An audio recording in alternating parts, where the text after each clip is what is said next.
Hello everyone, welcome to this webinar, Visualizing Validation on the Map. My name is Jonas van Schooijns en Landman and I'm the product manager of Nederlands Humans Technologies. I'll be hosting this webinar. If you have any questions during the presentation or afterwards, feel free to send them in using the question panel. We'd be happy to also receive questions during the presentation so we can tackle them on the spot. That's my introduction. Leonard, over to you. Yes, thank you very much. My name is Leonard van Wolfswinkel. I'm product owner of 3DI. And today we are going to have a look at checking your schematization. Most of it will be a demo in the 3DI modeler interface, but I will start with a short presentation to provide a little bit of context. Let me share my screen.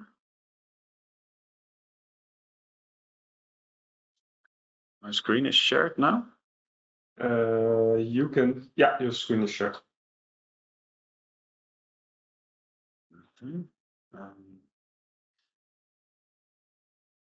Yes. Yes, because why do we check schematizations? I think it's to do this in the most optimal way. It's important to have a good understanding of the full workflow when you are making and adapting 3DI models. If we have a look at this graphic of the workflow that you go through when modeling, we start at the left, and here we see the schematization. That's the data that you are working with in the 3DI modeler interface. From this schematization, two things are made when you upload it to the 3DI server. That is the 3DI model and a simulation template. And then you can use this model in combination with this simulation template to start the simulation, for example, in 3DI Live, or just starting it from the 3DI modeler interface and let it run in the background.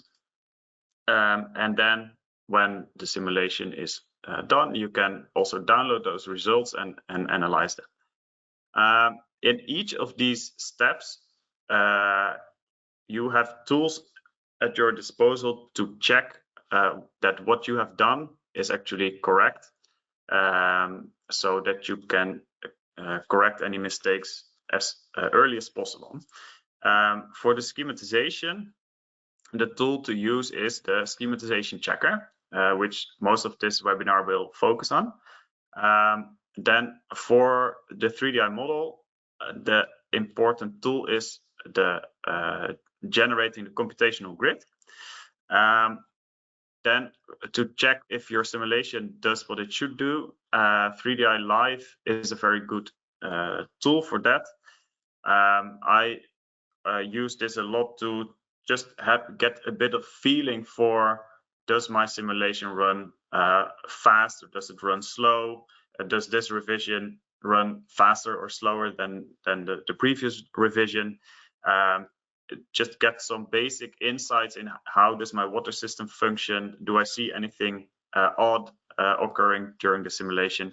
All these kinds of things. It's not really an in-depth analysis, but it's very quick, and if there are big things going wrong, you will spot them immediately. And then the last step is to really go in depth into analyzing your simulation, looking at the flow summary, looking at the logging, maybe even opening the results with 3D results analysis, etc., etc. Now, to use this workflow in an optimal way, it is key to reduce the complexity at all times, or let's just say keep it simple. And that means to make small iterations. So it's much better to make some small changes to your schematization, then check it, correct anything that the checker tells you, and then generate the grid, see if anything comes out out of that you need to change. Then run a simulation and see, okay, this is fine. Then go back to make some more changes and go through this workflow many times. It's also important to create many revisions. In my experience, especially modelers with a little bit less experience, they feel that if you have made a relatively simple model and it took you 36 revisions to get there, this is kind of a bad thing, but it's actually good. So it means that you have saved intermediate steps very often and check them, and hopefully also run simulations with those revisions. So more revisions is better. And then use these tools that are there to check each intermediate step. This is the schematization checker, generating the computational grid, and using 3DI Live. Zooming in on the schematization checker, currently we have 1,509 checks that are performed, and this is the result of more than 10 years of modeling experience. Pretty much all the things that users have run into over the years have been added to this checker, if possible, to prevent other users to run into this again. And this is an ongoing thing. So we are still each time users run into something, please let us know, and we will always try to see if this can be included in the schematization checker. There are different ways to use the schematization checker. You can do it from within the upload wizard when you are uploading a new schematization revision. You can use this as a separate processing algorithm, or it's also run on the server when you generate a 3D model. But it's always the same checker that is being run. Well, it's also good to understand what things are included in the schematization checker and which things are not included. Well, basically, the main aim is to give errors for everything that any mistake in your schematization that makes it impossible to generate a 3D model or a simulation template. So it should always be the case that if you have no errors, it should be possible for the server to generate a 3D model. Also, there are things included that are in like 95% of the cases a mistake that was not intentional. For example, if you have a really large amount of services linked to the same connection node, that is probably a mistake, but in some cases it is possible. So the 3D model will still be generated. You will probably still be able to run your simulation, but it's something that you might have to check. What we don't include is anything that is intentional in some cases and perfectly valid, but just as often it's not valid. An example is a large storage area on the connection node. There may be super reasonable situations where you add a very large storage area to a connection node, and there may be cases where this is not intentional and it is a mistake, but it's impossible for the schematization checker to know which case it is. So we try not to include too many of those because it will confuse you more than it will help you. And also not included are things that relate to the 2D domain and 1D, 2D interactions.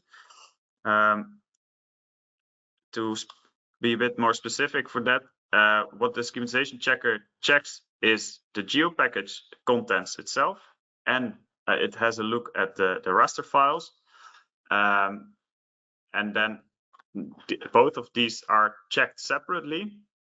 Then when the computational grid is built from that, that is not checked by the schematization checker. For example, if you have 2D boundary conditions that are not correctly placed relative to the cells, the schematization checker cannot check that because the cells have not been made yet. So that is just not possible.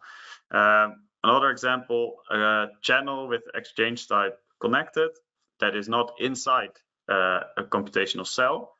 The schematization checker has no way of knowing that because the cells have not been made yet.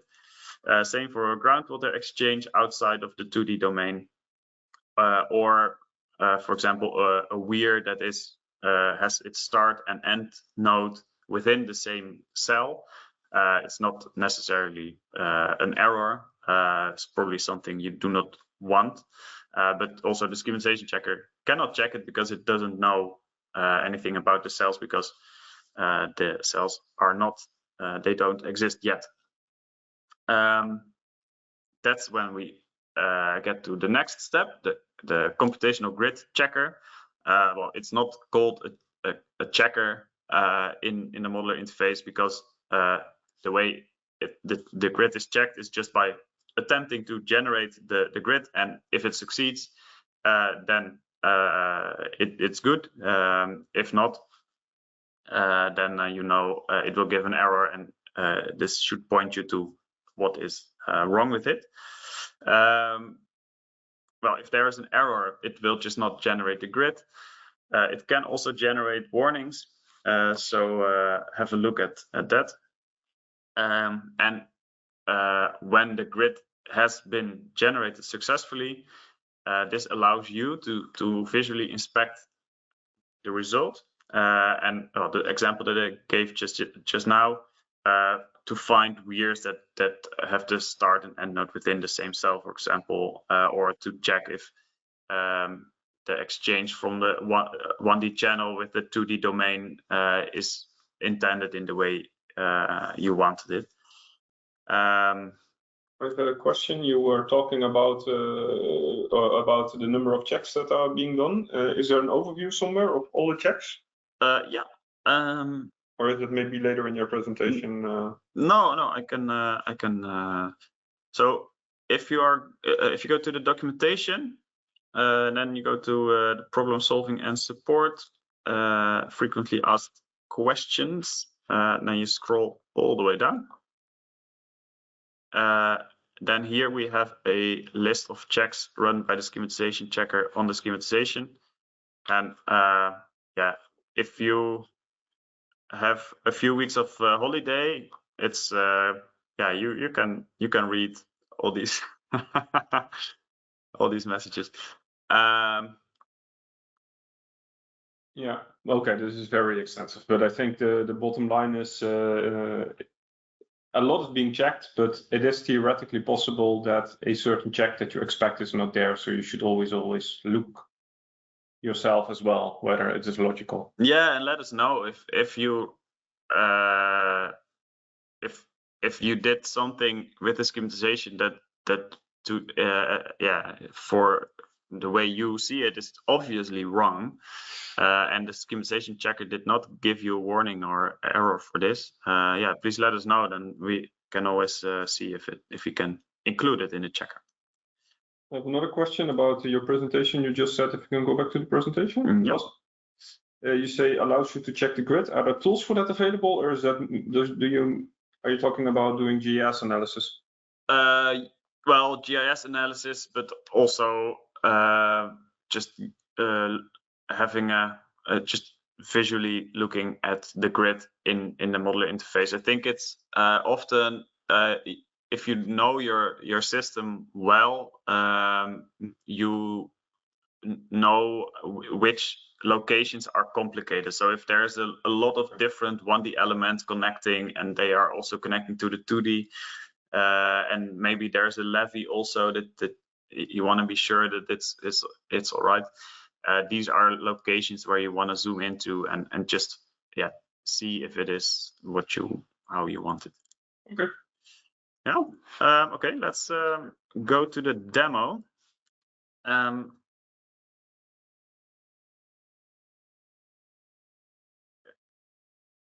Let me clean up a little bit. We have a model here of a part of Regina in Canada. And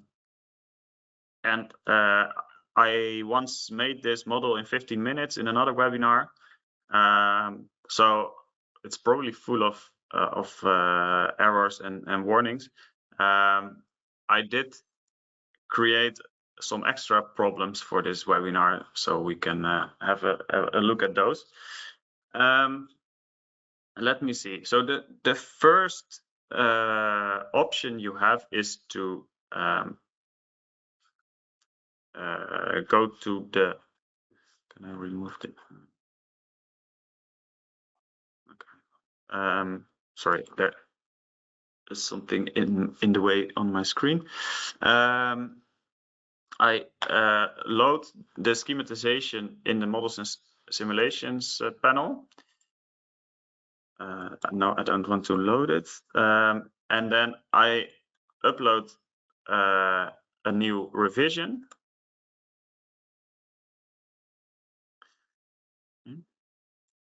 And one of the first screens you see is this checker screen. And when I check it, it will run the schematization checker on the geo package, and it will generate the computational grid, or at least attempt to do so.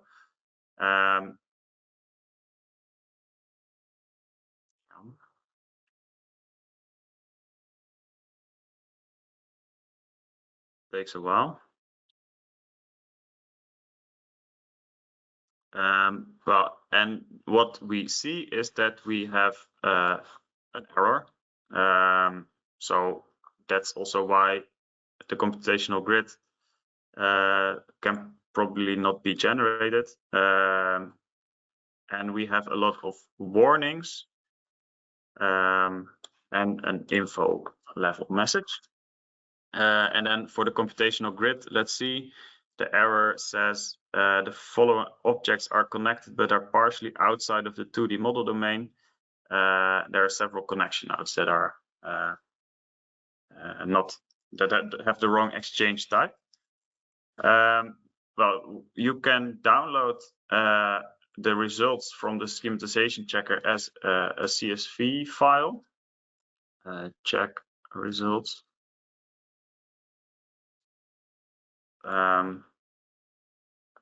And then you can open it in Excel or do anything with it that you want.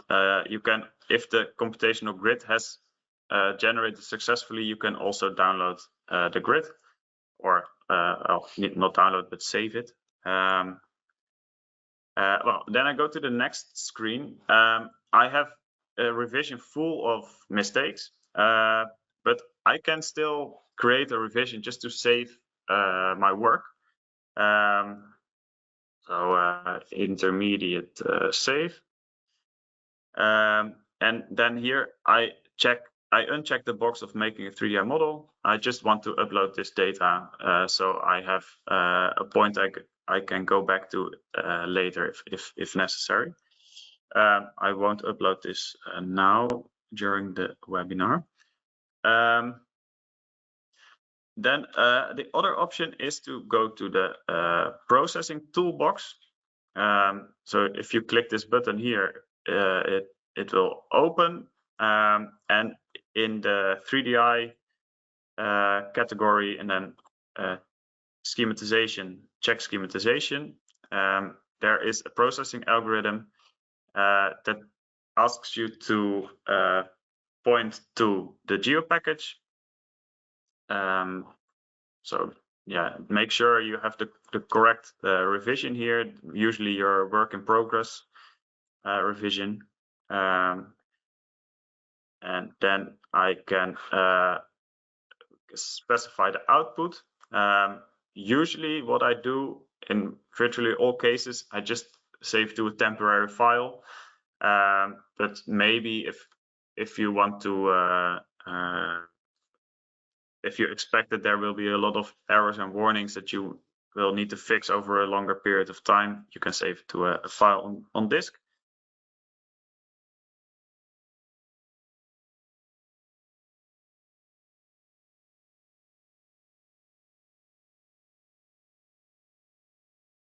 So it has written the results to a geo package, and there are separate layers for points, lines, polygons, and table features. And these are all added to your project. And as you can see on the map, there are a lot of warnings, specifically. And also here I see an error, and well, apparently there are no features with geometry that have info level messages. We do have two messages for things without a geometry. One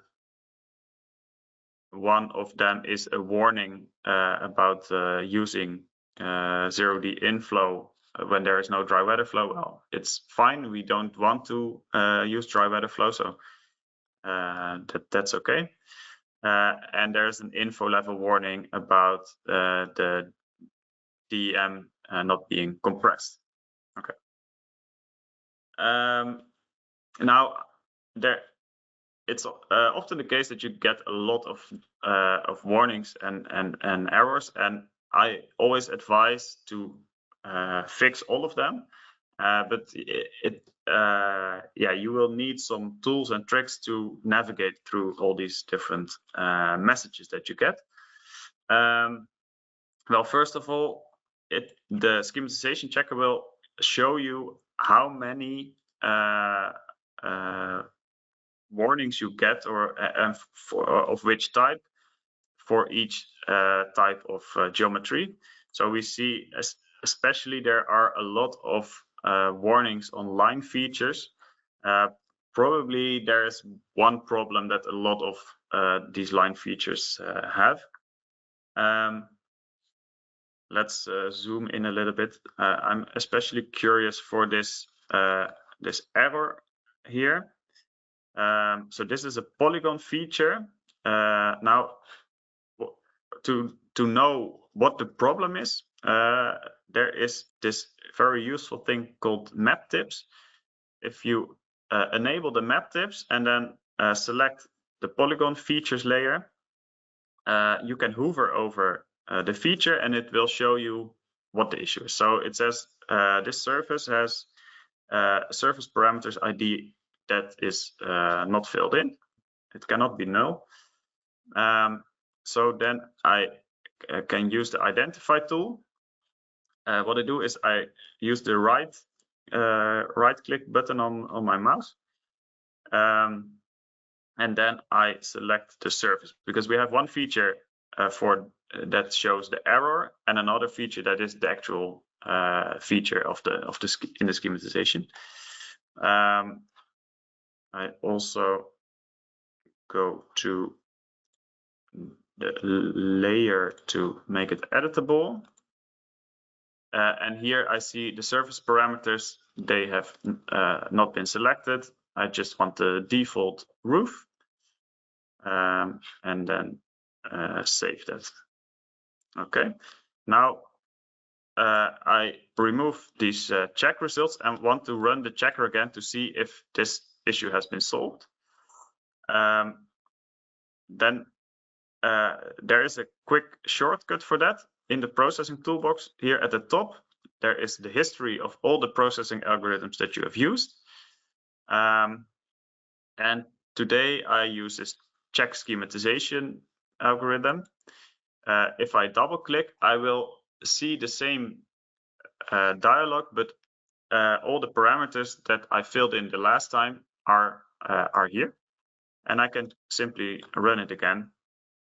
And then hopefully we will see that the issue with that specific surface has disappeared.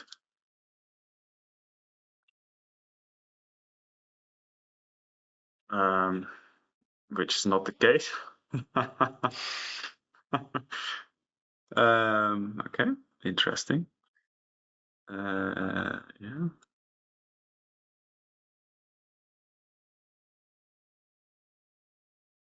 Okay, this is very odd.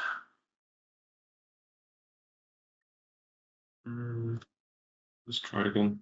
I don't know what. Or do you have two schematizations open? Let's see. So this is the work in progress schematization, and I ran it for the work in progress. Yeah, so I did use the correct schematization. Okay. But is it? But it's not saved here either. No.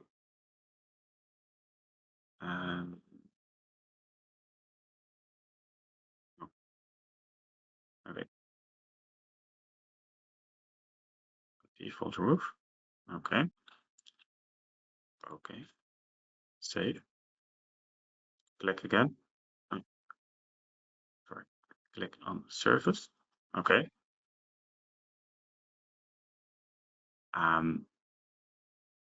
Edits have been saved. Remove the check results again. Processing toolbox history. Work in progress. Yeah, that's the correct one. Run it again.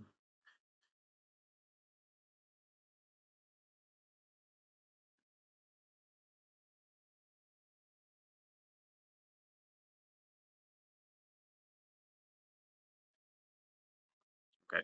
I don't know what happened the first time, but apparently I clicked something wrong. But now we see that the error has disappeared.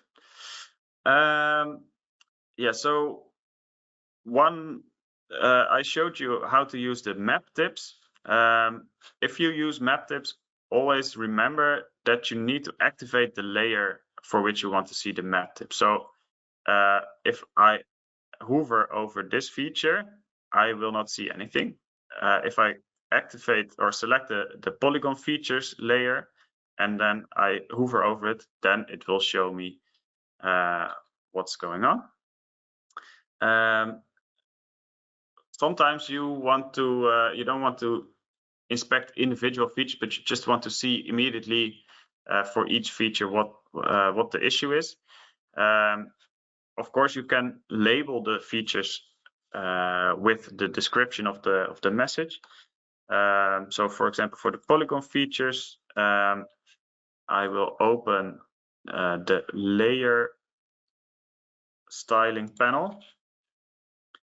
Then go to labels, set it to single labels. It has already used the description as a label. It's nice to add a buffer so it's a bit easier to read.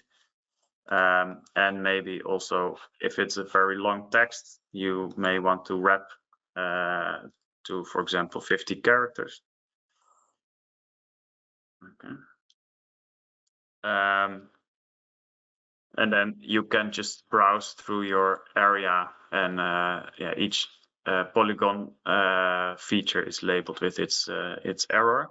Of course, if you zoom out, it will not help you a lot. So it's yeah, you can use these labels or you can switch them back off just depending on how you are working with this. And then, yeah, these labels need to be switched on for each of these individual layers, of course. Okay, so we see a lot of these lines that have warnings. Let's see in the line features table what we have. So we have a lot of these. Let me switch to the table view. So we have a lot of these messages that saying a surface map refers to a non-existing connection node. Okay, so let's note that and see what else is going on. What I will do is I define an expression that defines which features are shown in the attribute table and which are not. And I go to fields and values, and then the description should not be, so not in, so I can make a list. And between brackets, I will say I don't want this. Make it a little bit bigger. So this surface ID refers to a non-existing surface. Yeah, I know there are a lot of warnings. I will fix that later, but I don't want it in my attribute table. And then apply or press enter.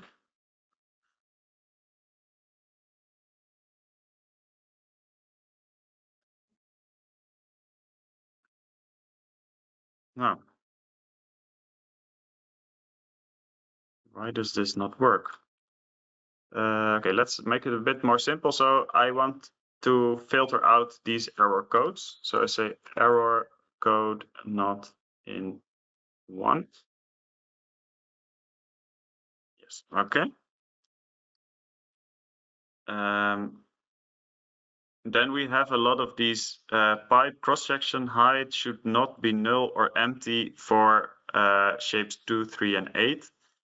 I think that's a good one to that we can try to fix.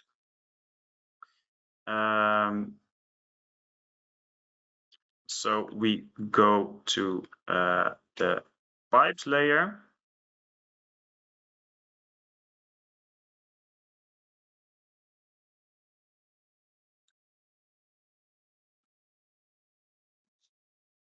Okay, so first what we want to do is we want to see which cross-section shapes are there. So show all features, field filter on cross-section shape, and we can see the message was 2, 3, and 8. So circle, egg, and inverted egg, they should not have a cross-section height specified. So let's see, circle, well, we have 1813 pipes with this cross-section shape. And then we start editing. And I want to change the cross-section height. And I want it to be empty and null. And then I click the button update filter. So it will take into account the filtering that I specified here in the bottom. And I save my my edits. Let's see if I have egg-shaped pipes. No. Inverted egg, also not. Okay. So that should solve a lot of those issues. And the reason this is a warning is because 3DI is not going to use what is in that column. So to avoid any confusion, right? Yeah.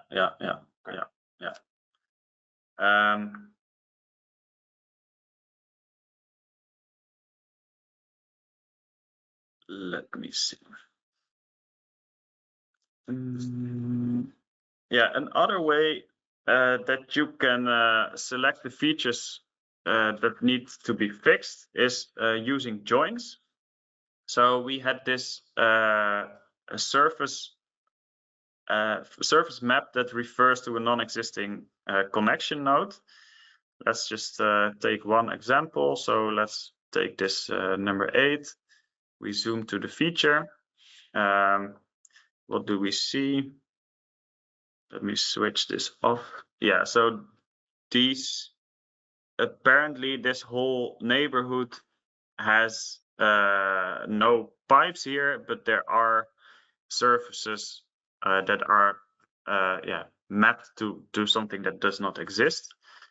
Of course, if they're all spatially together, then you can select them by hand and delete them. But if they are scattered throughout, so we can also do this. So we can filter our errors and filter it on a description. And we want all. So we want to see all the features that have this description. Okay.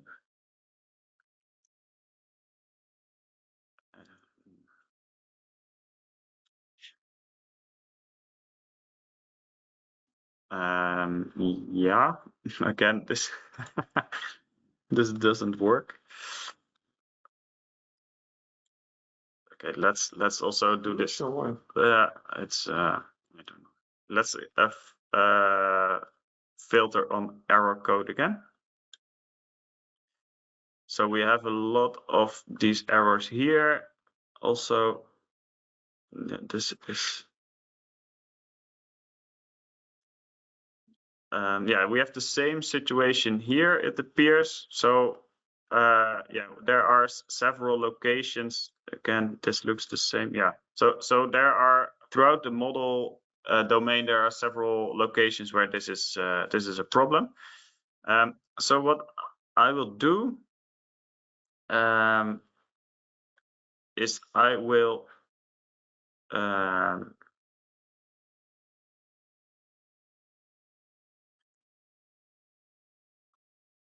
have a look at one of them. As you can see, the table to which this message applies is also specified. And I want to make a join between these line features and the surface map. So the first thing I'm going to do is I'm going to filter on the table is surface map, so that I join the right features. So I click the filter button again, remove the old filter. Table is surface map. Okay, test 578 rows. Okay. Then I go to the surface map layer properties. I go to the joins and I click the plus button. The join layer should be the line features. I want to join on ID, and the target field is also ID. Click OK. OK. Now, if I open the surface map attribute table and I scroll all the way to the right, I will see a lot of joined columns. Well, in many cases, they are empty because there is no error with these. And in some cases, we will see this warning. So I filter here on go to fields and values, and then this error code is 1. Okay, and then I have filtered to see only the ones with an error. Yeah, and I want this line features column to be connection node ID.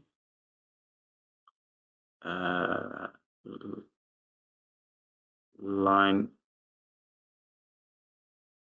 features column is connection node ID. Yeah, okay. And then I can select all these filtered features and yeah, delete them.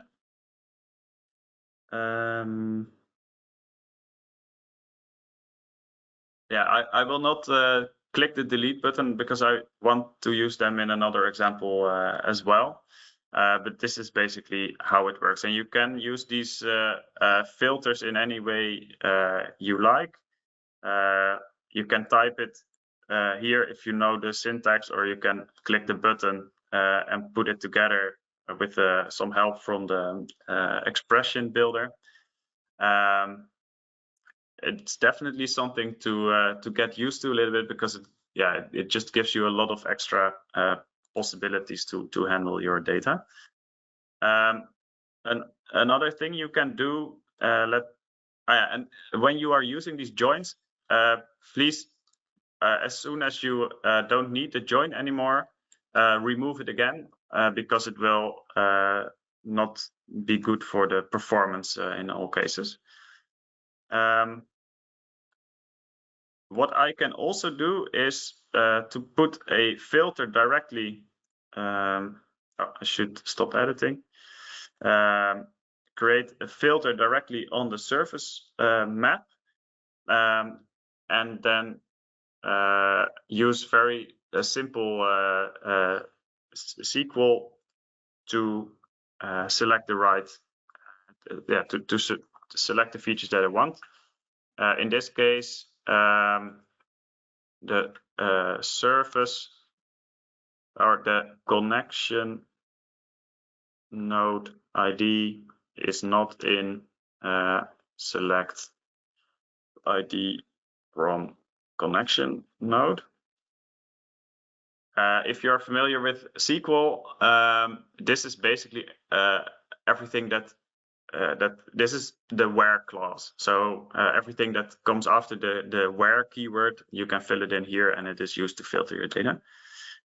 Test it. I get 577 rows, and it should show me. Yeah, so these are the ones that I want to delete, and then I can use Control A to select all, edit, and throw them away. Yes, delete them all. Okay, and then I can use the same trick to delete these surfaces. Let me clear this. So I have some surfaces that are not connected to anything anymore. I put a filter on my surface, say surface, or the ID is not in select surface ID from surface map. Test. Yeah, I get 580 rows. Okay, and then, well, all the surfaces that are mapped are not visible. Only the ones that are not mapped. Again, I use Control A, start editing, and delete all these features.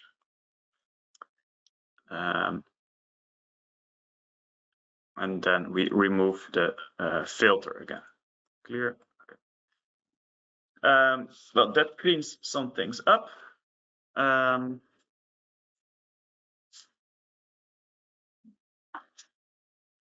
And then the last thing I want to have a look at is the computational grid checker processing algorithm.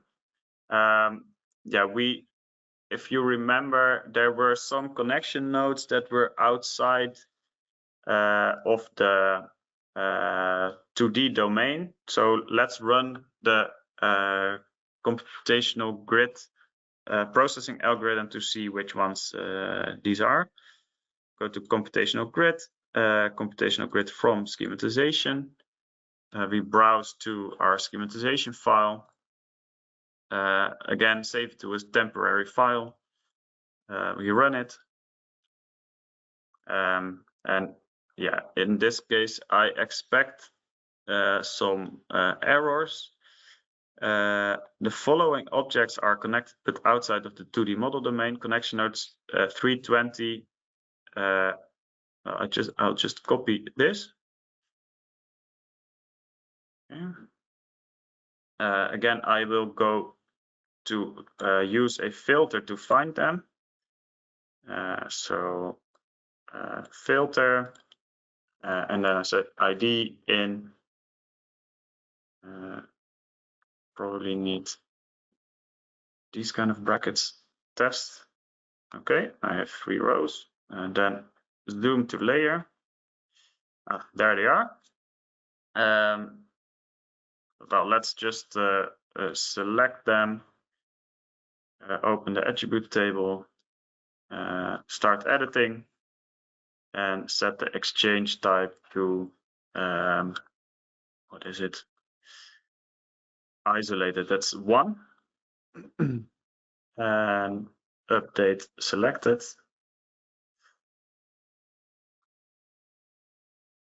And then save. Okay. And then again, we go to the processing history, rerun this processing algorithm.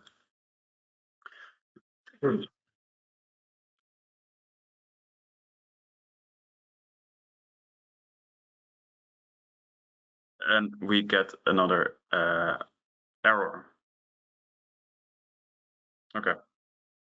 Well, I don't know what's going on today, but usually this should fix the issue, and you would be able to see the computational grid. Okay, so maybe you can say, like, as a user, if this happens, what is the best thing you can do now? I mean, this is not a message from the checker anymore. Yeah, so good question. So they should mail the service desk, I guess, and what do they need to tell them? Yeah, so yeah, maybe I went over it a bit too quickly. I'll run it again. This is all part of the demo, people.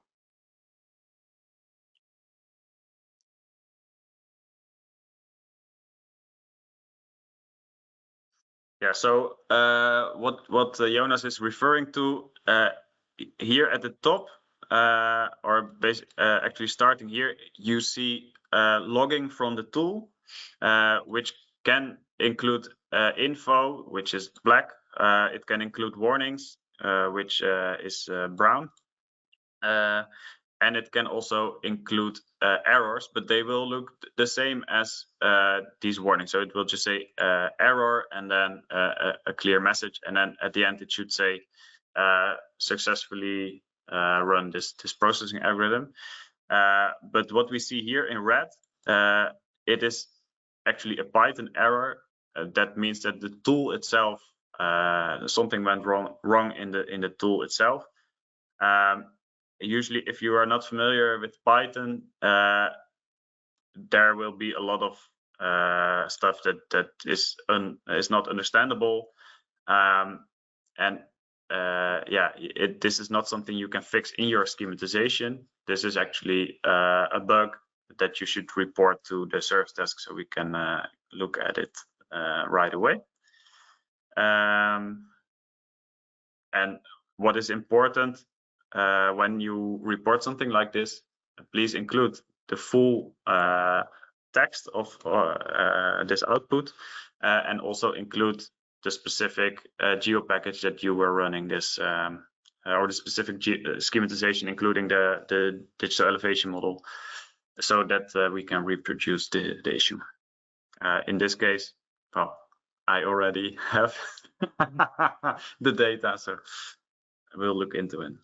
Okay. No, I'm asking because sometimes people just copy the last line and they say, I have an error, and then it's very hard for us to understand what is happening. That's why I'm asking. Yeah. Okay. Yeah, also looking at the time, I think I have had the most important things covered. So I have a few questions here. You were using some SQL queries that look very interesting. Is there something in the documentation about? Maybe I should turn on my camera actually. Is there something in the documentation to be found about it? yes, I think so. If not, would be great to. Yeah, so if you go to the user manuals section and then 3DI for developers, there is a section on editing schematizations with SQL or Python. And it actually also includes editing rasters with using GDAL. For vector and table data, you can use SQL. There is one example, and it is explained what kind of SQL dialect you should use. Yeah, and as I said, SQL is something that's very generally used for very many applications. So if you ask ChatGPT or Google, they can help you with this. In the modeler interface, what I showed you was using it here in this filter. Another way to use it is if you go to the database manager and you connect to your geo package, you click this SQL window. Let me make it a little bit bigger. There you can also say select all from connection node where storage area is null. So I want to see all the connection nodes without the storage area. Is 0 maybe. Larger than 0.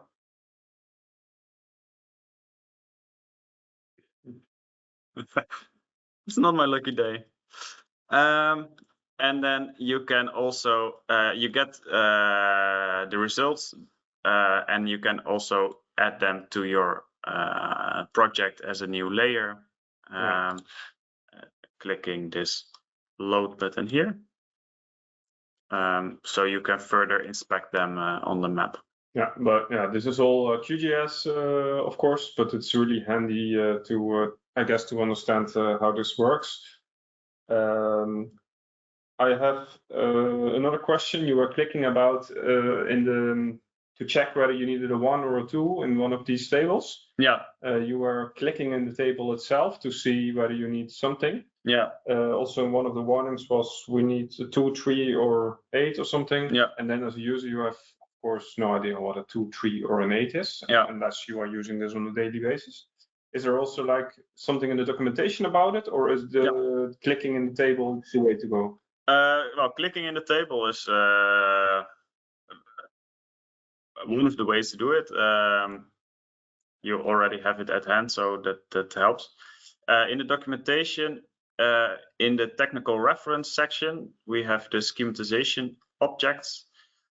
This is a very detailed description of all schematization objects. So I think in this case, I was looking at the pipe, and then I wanted to know the cross-section shape.